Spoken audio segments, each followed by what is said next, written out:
ఎంతో కష్టపడి తన స్తోమతకి మించి కూడా నేను హ్యాపీగా ఉంటాను ఆ ఇంటికి వెళ్తే అని చెప్పేసి జోగి రమేష్ గారి మీద నమ్మకంతో ఆ ఇంటికి నన్ను అప్పచెప్పాడు. కానీ ప్రతి ఆడపిల్లలాగానే నేను కూడా ఎన్నో ఆశలతో హ్యాపీగా ఉంటాను, ఒక కొత్త జీవితం ప్రారంభిస్తున్నాను అని చెప్పేసి ఎన్నో ఆశలతో నేను కూడా అడుగుపెట్టాను. కానీ అడుగుపెట్టిన కొన్ని రోజులకే చాలా ప్రాబ్లమ్స్ ఫేస్ చేయాల్సి వచ్చింది. కానీ ఫస్ట్ నేను చెప్పదలుచుకున్న విషయం ఏంటంటే, ఎవరైనా పెళ్ళి ఎందుకు చేస్తారండి? హ్యాపీగా ఉండాలి వాళ్ళ అమ్మాయి అబ్బాయి అని చెప్పి పెళ్లి చేస్తారు. బట్ జోగి రమేష్ గారు చేసిన ఉద్దేశం రాంగ్. ఫస్ట్ థింగ్ ఏంటంటే, ఒక పెళ్లి చేసుకున్న తర్వాత ఇద్దరి మధ్యలో గొడవలు వచ్చి విడిపోవడం అనేది కంప్లీట్ డిఫరెంట్ స్టోరీ. బట్ నా పెళ్లి అట్లా జరగలేదు. ఖచ్చితంగా ఈ పెళ్లి ఉండదు, ఇది ఉండే పెళ్లి కాదు అని చెప్పి అతని కొడుకుకి ఉన్న ప్రాబ్లము ముందే అతనికి తెలిసే, ఖచ్చితంగా వాళ్ళ కుటుంబం మొత్తానికి తెలిసే నాకు ఈ పెళ్లి చేశారు.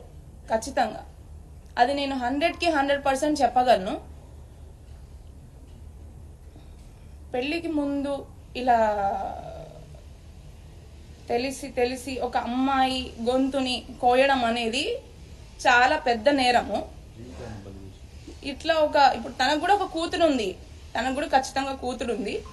తన కూతురు కూడా ఇట్లా జరిగితే ఏం చేస్తారు? ఇప్పుడు ప్రజలందరికీ సహాయం చేసే ఒక వ్యక్తి, పబ్లిక్ పర్సన్, అతను పబ్లిక్ నాయకుడు. మరి తన ఇంట్లో ఆడపిల్లకి అన్యాయం చేశాడు తనే. మరి ఏం చేద్దాం అనుకున్నాడు ఆయన?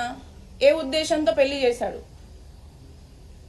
అండ్ నిన్న జోగి రమేష్ గారు జరిగిన ప్రెస్ మీట్ లో ఒక విషయం చెప్పాడనమాట. మా ఇద్దరి మధ్యలో మనస్పర్ధలు, గొడవలు రావడం వల్ల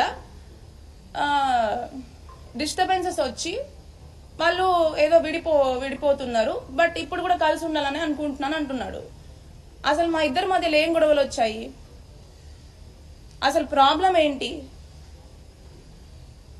నేను చేసిన తప్పేంటి? అసలు విషయాలను పక్కన పెట్టి పక్కదారి పట్టించడానికి ప్రయత్నించాడు అనమాట. అది క్లియర్ గా మీ అందరికీ అర్థమవుతుంది ఖచ్చితంగా. ఇప్పుడు అసలు నిన్న మాట్లాడిన దాంట్లో నాకు అది చాలా, అంటే అసలు నేను ఇవాళ వచ్చి మీ అందరి ముందుకు నేను మాట్లాడాలి, మీడియాలోకి రావాలి అని ఏ ఆడపిల్ల అనుకోదు.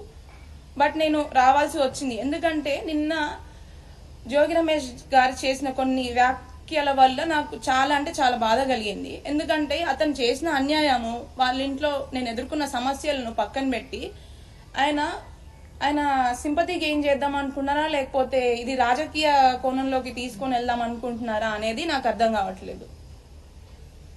బట్ ఉన్న వాస్తవాలేంటో, ఉన్న విషయాలేంటో మీ అందరికీ నేను ముందుగానే FIR లో క్లియర్గా పొందుపరిచాను. అవి 100కి 100% వాస్తవాలు.